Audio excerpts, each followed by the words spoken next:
Hey everyone, it's Julie. I apologize for my amateur video skills. They'll go right along with my amateur sewing skills. But I wanted to show you guys what I worked on this afternoon after I got home from work. And I'm definitely not a seamstress. I'm not an expert sewer. I sew as a hobby and not even all that often, a couple times a year. So this simpler mask idea came to me last night when I was trying to sleep. And it really was quite simple. I honestly, cutting out the material really added to my time. So once I've got the first one down, I think the rest of them would come a lot easier. So let me show you what I've been working on. I'll explain as I show you. Hold on. Okay, so this is the finished product here. It is not perfect. As you can see, there's blue and there's green, and the stitches are not symmetrical and they overlap, and it doesn't even matter.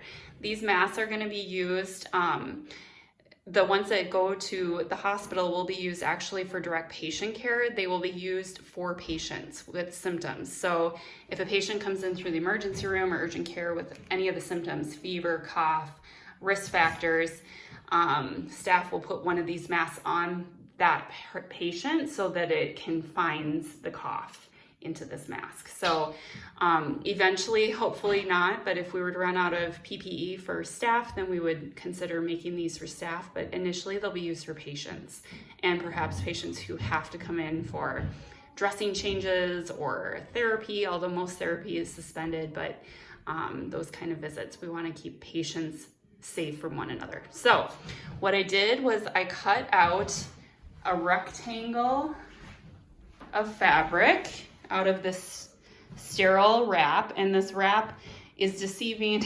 I thought it was stuck together because it looks stuck together, but actually no.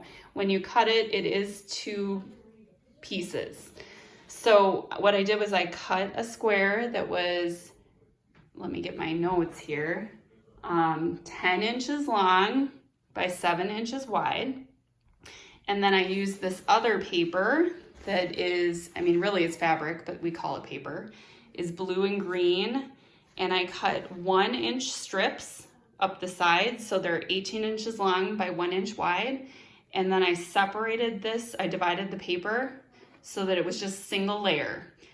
And then with that 1 inch strip, I don't have one cut out to show you, I just folded it in half and sewed up the open seam. And that's how I created these straps. They are not double layered, they're single layer, just folded in half with a stitch along the side. They do not need to be double layered. So at least 15 inches long by 1 inch wide to start. Ideally, I mean, these wraps, these fabric squares are 18 by 18. So you could just cut 18 strips and make it simple. So what I did was I sewed the bottom seam first. All I did was fold it under, and actually if I flip it over, you'll see I forgot to do the bottom, but do the bottom first, just so that those two mask layers will stay together. Then I did the top hem, and so I'll flip it over so you can see, but the top hem actually has a regular, like a large paper clip that I unfolded as best as I could into a straight line, and then I held it into the seam. So right here there's this hard paper clip right here. You can kind of see it right here, and I can actually bend it and then it holds that shape.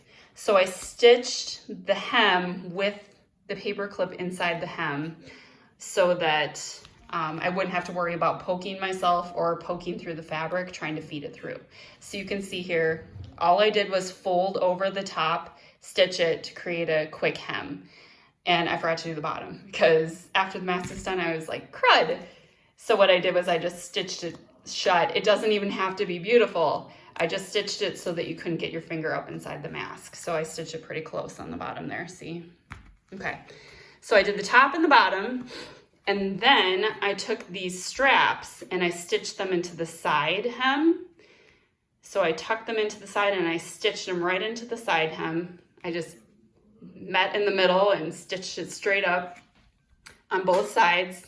So what it looked like, I should have taken a picture before I did the vents, these folds, was it looked like a rectangle with a string hanging out the side hem on both sides.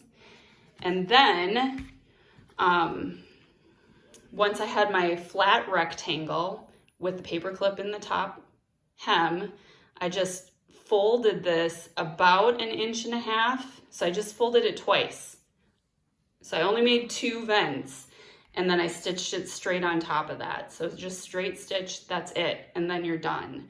So when we utilize these as staff, what we do is, well, I'm not gonna put it on, I don't wanna put it on, but my nose would go here, I would tie the top straps, bend this to fit my nose, and then I would tie the bottom straps at the nape of my neck. So they don't have to be beautiful, they don't have to be perfect.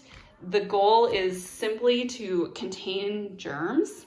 All of these, once they're made, we'll toss into a batch in our sterilizer in surgery, and that will just get rid of any household germs that might be there, and also so that patients, can know, well, and also when they go through the sterilizer, the weave of this fabric actually kind of like gels together. Surgical instruments that are wrapped in this paper and that are sterilized can be left wrapped for an unprescribed amount of time. There's no expiration date once they're sterilized. So the thought is, and obviously we don't have research, we're just going with our nursing instinct, that this would help filter out a lot more germs than, say, cotton or silk or flannel. So the hospital donated a lot of this material, especially this one.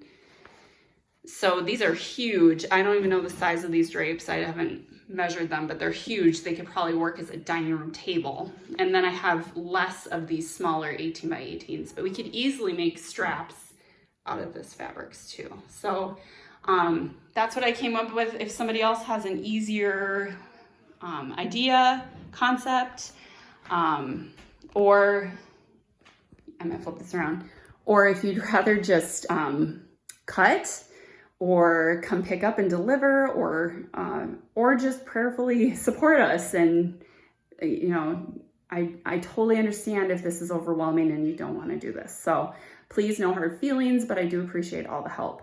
I'm home at the parsonage tonight. Matt is live streaming a children's storybook reading at 7. So really we're not available from 7 to 7:15-ish. But then tomorrow I should be home anytime after 3, and I'd be happy to drop stuff off too. I could run out tomorrow and get boxes of paper clips, and my kids could help straighten those. For anybody who needs help, I could also go out and get thread. I don't want any of you to run out and get things because I'm already out and about. So let me know your thoughts. I appreciate you watching this. Thanks.